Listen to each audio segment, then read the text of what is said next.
In the opening days of the full-scale invasion in February 2022, Russia's formidable Black Sea fleet moved with a chilling sense of purpose. It was a serpent, coiling itself around Ukraine's southern coast, intent on squeezing the life from the nation's economy. The fleet established a brutal blockade, effectively sealing off Ukrainian ports from the rest of the world. This was not merely a military maneuver, it was a calculated act of economic warfare aimed at crippling Ukraine from within. The vast agricultural heartlands of Ukraine, known as the breadbasket of the world, suddenly had no outlet for their bountiful harvests. The consequences were immediate and devastating, not just for Ukraine, but for global food security. The economic pain was sharp and deep. Ukraine was a titan of global agriculture, with grain exports representing a colossal pillar of its national income. Before the war, countries like China depended heavily on Ukrainian grain, with trade worth over $2 billion annually. With the ports of Odessa, Chornomorsk, and Pivdeny under siege, this vital flow of commerce ground to a halt. By March 2022, just 1 month into the conflict, Ukraine's exports had plummeted by nearly half. The situation remained dire throughout the year, with figures from December 2022 showing a sustained loss of 49% of its export capacity. The economic strangulation was working just as Russia had intended, starving Ukraine of the revenue needed to fund its defense and support its people. This blockade was a demonstration of traditional naval power. Russia's fleet, with its cruisers, frigates, and submarines, patrolled the Black Sea with impunity. They launched cruise missiles at Ukrainian cities and threatened any vessel that dared to approach the coastline. It was a classic projection of force, a strategy that has defined maritime dominance for centuries. The message was clear: Russia controlled the sea, and Ukraine, having lost most of its small navy during the 2014 annexation of Crimea, was powerless to stop it. The world watched as a modern European nation was being slowly suffocated, its economic arteries clamped shut by a superior naval force. For Ukraine, the situation looked hopeless. The loss of sea access was more than just a financial blow, it was a psychological one. It threatened to isolate the country completely, cutting it off from its allies and the global markets it depended on. The Kremlin believed that this pressure, combined with its land-based offensive, would quickly bring Kyiv to its knees. The sight of Russian warships dominating the horizon was a constant, demoralizing reminder of Ukraine's vulnerability. But beneath the surface of this despair, a different kind of thinking was taking hold. A nation with its back against the wall was about to rewrite the rules of naval warfare itself. Faced with an existential threat from the sea, Ukraine could not afford to surrender its coastline. Lacking a conventional fleet to challenge the Russian warships head-on, its defenders turned to the land itself, transforming the shore into a formidable fortress. The strategy was not to meet the Russian Navy in open water, but to create a lethal no-go zone that would make any approach a perilous gamble. This layered defense, a concept known as a defensive triangle, was built upon a clever combination of old technology and modern ingenuity. The first layer of this ingenious shield was a dense network of naval mines, a silent and deadly deterrent waiting beneath the waves. Hundreds of Soviet-era mines, relics from a past conflict, were carefully deployed in strategic patterns along the coast. These dormant guardians created invisible walls in the sea, funneling any potential amphibious assault into predetermined killing zones. The Russian fleet, for all its might, was wary of these hidden dangers. A single mine could cripple a multi-million-dollar warship, and the psychological impact of navigating a mined waterway was immense. This tactic bought Ukraine precious time and space, keeping the most immediate threats at a distance while its military prepared the next, more active layers of its coastal defense system. It was a classic asymmetrical strategy, using low-cost, high-impact tools to counter a technologically superior foe. The second and perhaps most crucial layer of this defensive triangle was the deployment of advanced coastal missile systems. Here, Ukrainian engineering prowess shone brightly. Engineers rapidly re-engineered the RK-360MC Neptune missile system, transforming it from a standard anti-ship weapon into a long-range coastal defense powerhouse. This system gave Ukraine the ability to strike targets far out across the Black Sea, threatening the very ships that were enforcing the blockade. The Neptune became a symbol of Ukrainian resistance, a land-based harpoon capable of reaching out and touching the enemy's most valuable naval assets. Its presence fundamentally changed the risk calculation for Russian commanders. The final piece of this defensive puzzle was the strategic placement of conventional artillery along the shoreline. While missiles like the Neptune provided the long-range punch, artillery batteries covered the areas closer to the coast with a barrage of fire.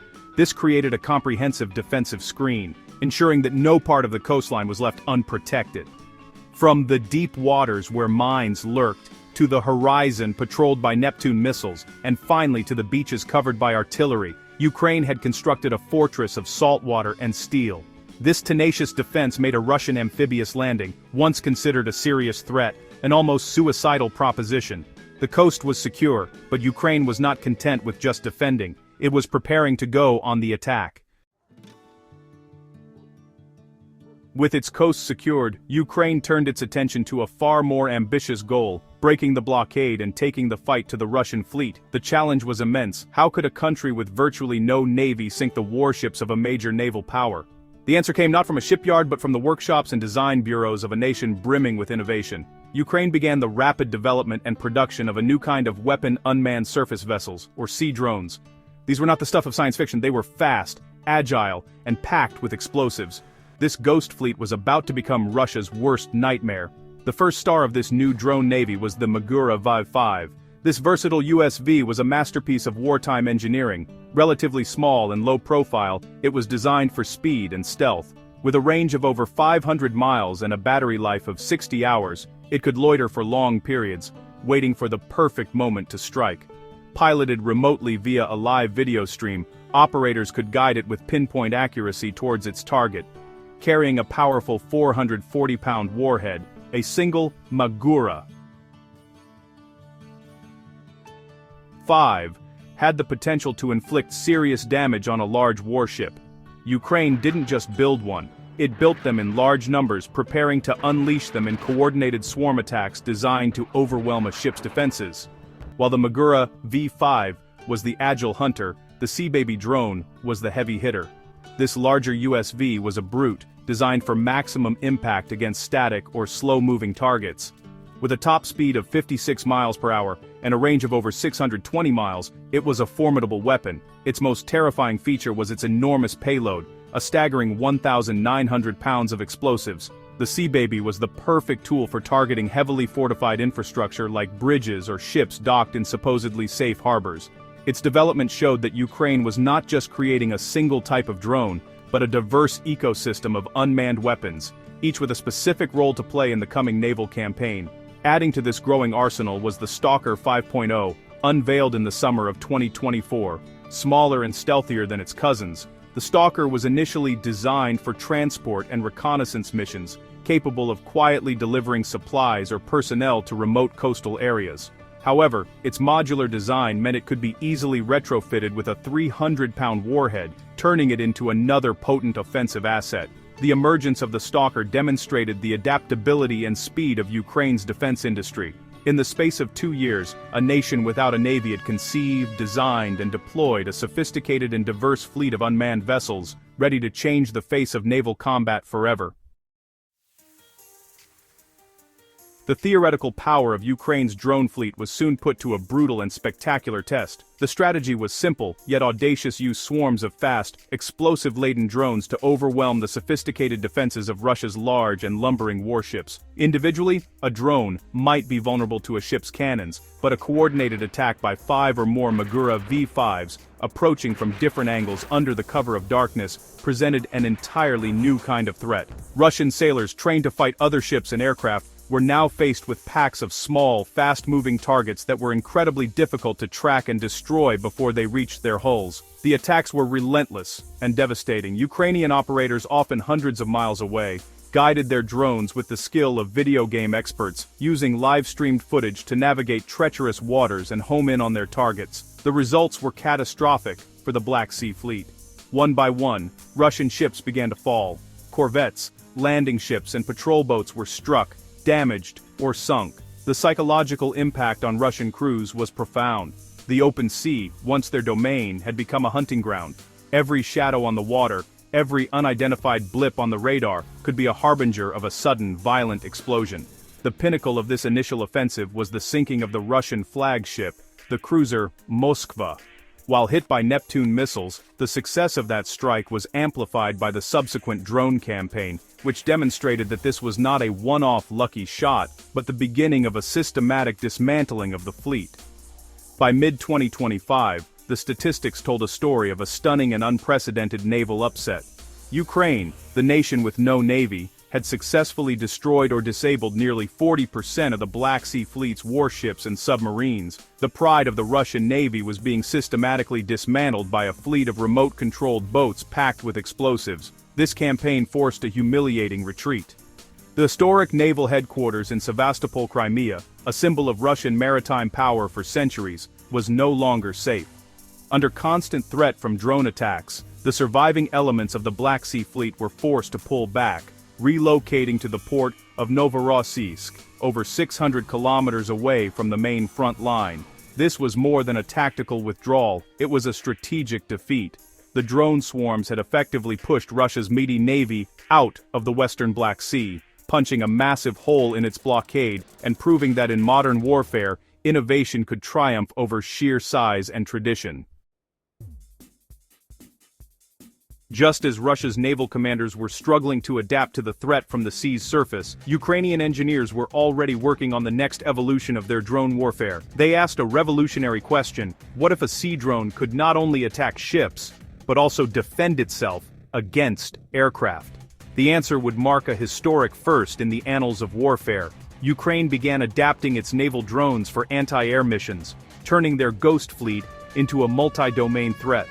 This audacious concept would soon become a terrifying reality for Russian helicopter pilots and fighter jockeys operating over the Black Sea.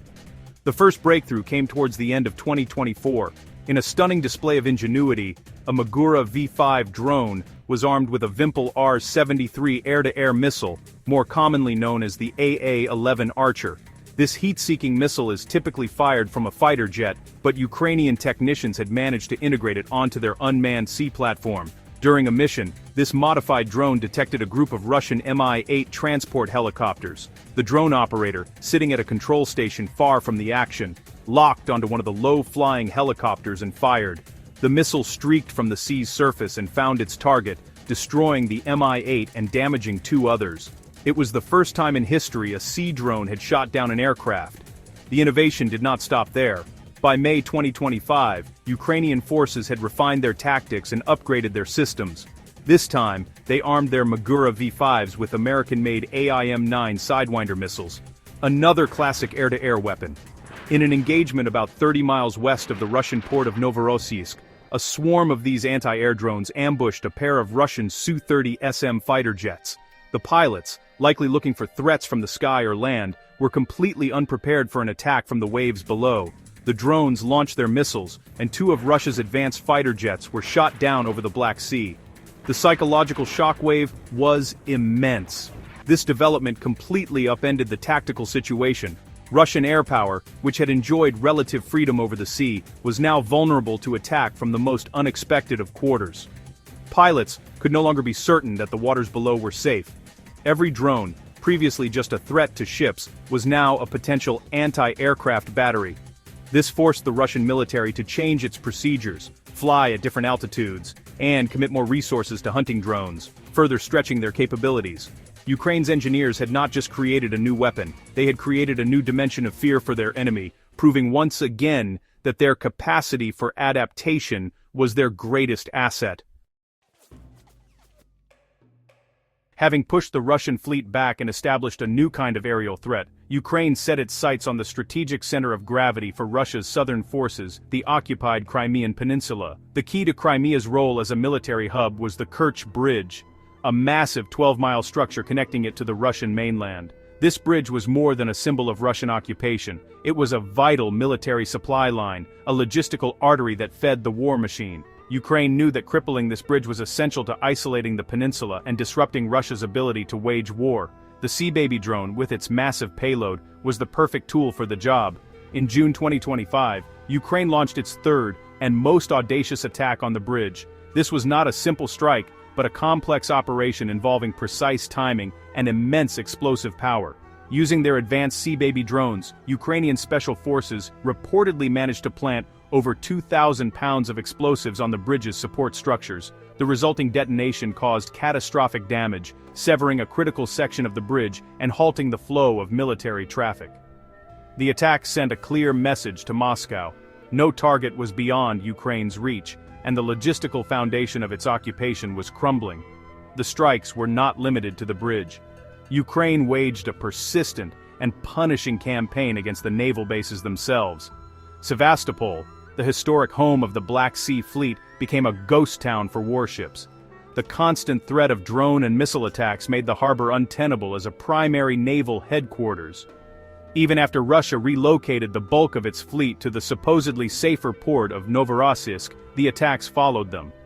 In a particularly bold strike in December 2025, a Ukrainian drone penetrated the harbor's defenses and struck a Kilo-class submarine, a high-value asset, while it was docked. The safety of distance had vanished. This relentless pressure on Crimea served a dual purpose. Militarily, it choked off supply lines and degraded Russia's ability to operate in the southern theater of war. Politically, it was a constant reminder to the Kremlin and the Russian people that their hold on the occupied peninsula was fragile. The attacks on the Kerch Bridge and the fleet's bases were not just tactical victories, they were powerful acts of psychological warfare. They demonstrated Ukraine's growing strength and Russia's increasing vulnerability, turning a symbol of Russian power into a symbol of its strategic failure and growing isolation. The ultimate goal of Ukraine's audacious naval campaign was not just to sink ships but to achieve a vital strategic objective, breaking the economic blockade and reopening its ports to the world. Every successful drone strike, every Russian warship forced to retreat, contributed to creating a safer maritime corridor for civilian shipping. With the Russian fleet largely pushed out of the western Black Sea and its command in disarray, Ukraine saw an opportunity to restart its grain exports, a move that was critical for its own economic survival and for alleviating pressure on global food markets. By the autumn of 2023, the strategy began to pay incredible dividends. The first brave cargo ships, hugging the coastlines of friendly NATO countries like Romania and Bulgaria, began to navigate the newly secured corridor. Ukraine announced it had successfully exported 55 million tons of cargo, a remarkable achievement given the circumstances.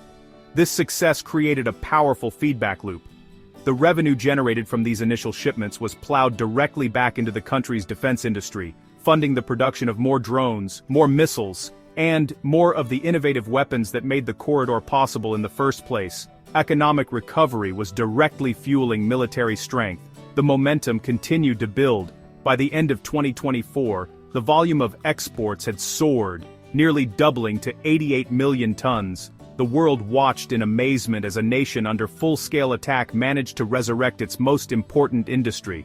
By January 2025, less than 3 years after the blockade was imposed, Ukraine's maritime trade had astonishingly returned to pre-war levels. The serpent's grip had been broken. The ports of Odessa, Chornomorsk, and Pivdeny were once again bustling hubs of international commerce, their cranes loading Ukrainian grain onto ships destined for every corner of the globe.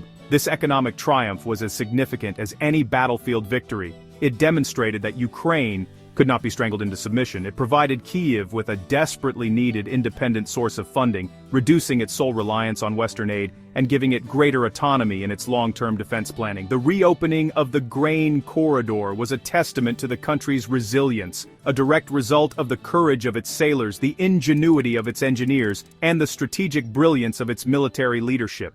The grain was flowing again, and with it, the lifeblood of the Ukrainian economy and its fight for freedom. By the dawn of 2026, the situation in the Black Sea was a complete reversal of the one seen in 2022. The once mighty Russian Black Sea Fleet was a shadow of its former self, a fleet in exile. Its warships, which had once roamed the sea with arrogance, were now either at the bottom of it or hiding in distant ports. The constant gnawing pressure from Ukraine's drone and missile attacks had made active operations a suicidal endeavor. In late January 2026, the Ukrainian Navy made a stunning announcement. For over a week, not a single Russian warship or submarine had been spotted in the entire Black Sea. The hunters had become the hunted, and they had chosen to flee the hunting ground entirely. This retreat was compounded by a critical geopolitical factor. Turkey, controlling the Bosphorus and Dardanelles Straits had closed them to all military vessels early in the war. This meant that Russia was unable to reinforce its beleaguered Black Sea fleet with ships from its other naval commands, such as the Baltic or Northern fleets. The ships that Ukraine destroyed or damaged could not be replaced. The Black Sea fleet was trapped in a basin of its own making, forced to fight with a diminishing number of assets against an enemy that was growing more innovative and lethal by the day. This strategic isolation turned Ukrainian successes into permanent Russian losses. The crisis reached the highest levels of the Kremlin. Reports from partisan movements like Atesh, operating within occupied territories, revealed a state of panic within Russia's high command. Admiral Sergei Pinchuk, the commander of the Black Sea Fleet, was reportedly facing dismissal for his repeated and catastrophic failures to counter the Ukrainian drone threat. In the preceding 6 months alone, Ukrainian drones had successfully struck fleet facilities at least 8 times. The command structure was broken, morale was shattered, and there were no good answers to the relentless Ukrainian attacks. The blame game had begun, a sure sign of a military in deep crisis.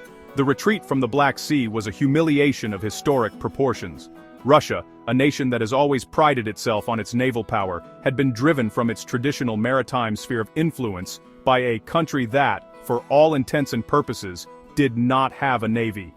The remaining Russian ships huddled in Novorossiysk, 600 kilometers from the front line, reduced from a strategic offensive force to a coastal defense flotilla. Even there they were not safe. Ukraine's drones, with ever-increasing range and sophistication, continued to probe and strike, a constant reminder that for the Black Sea Fleet, there was nowhere left to hide. The story of Ukraine's naval victory is the story of David and Goliath for the 21st century. It is a case study in how ingenuity, adaptation, and unwavering resolve can overcome immense material disadvantage. Ukraine faced a naval superpower and won, not by building bigger ships but by thinking differently. It harnessed the power of unmanned systems, clever defensive strategies, and the unwavering support of its Western partners to turn the tide in the most dramatic naval upset of the modern era. This was not just a victory, it was a revolution in naval warfare, with lessons that will be studied in military academies for decades to come. The key to this success was the fusion of technology and creativity. Ukraine did not invent the drone, but it perfected its use as a weapon of naval warfare. The development of the Magura V5, Sea Baby, and Stalker drones, and their deployment in sophisticated swarm attacks, created a problem that traditional navies were simply not equipped to handle. When Ukraine then mounted air-to-air missiles on these sea drones, it crossed a threshold, creating a hybrid weapon that defied conventional classification. This relentless cycle of innovation, where new threats were met with even newer solutions, kept Russia constantly off balance and unable to mount an effective defense. The support of Western allies was an indispensable catalyst in this transformation. While the drones themselves were a product of Ukrainian ingenuity, the intelligence, components, and advanced missile systems provided by partners were crucial force multipliers. The integration of weapons, like the AM-9 Sidewinder, onto Ukrainian platforms, showcased a new model of collaborative defense. This support, combined with Ukraine's own burgeoning defense industry, created a powerful synergy. It allowed Ukraine to not only defend itself, but to build a unique and formidable offensive capability from scratch, proving that a united front could empower a smaller nation to stand against a larger aggressor. Ultimately, Ukraine's epic naval triumph is more than a military victory. It is an inspiration. It demonstrated that the size of a nation's fleet is no longer the sole measure of its power at sea. Courage, innovation, and the will to fight for one's freedom are assets that cannot be measured in tonnage or firepower.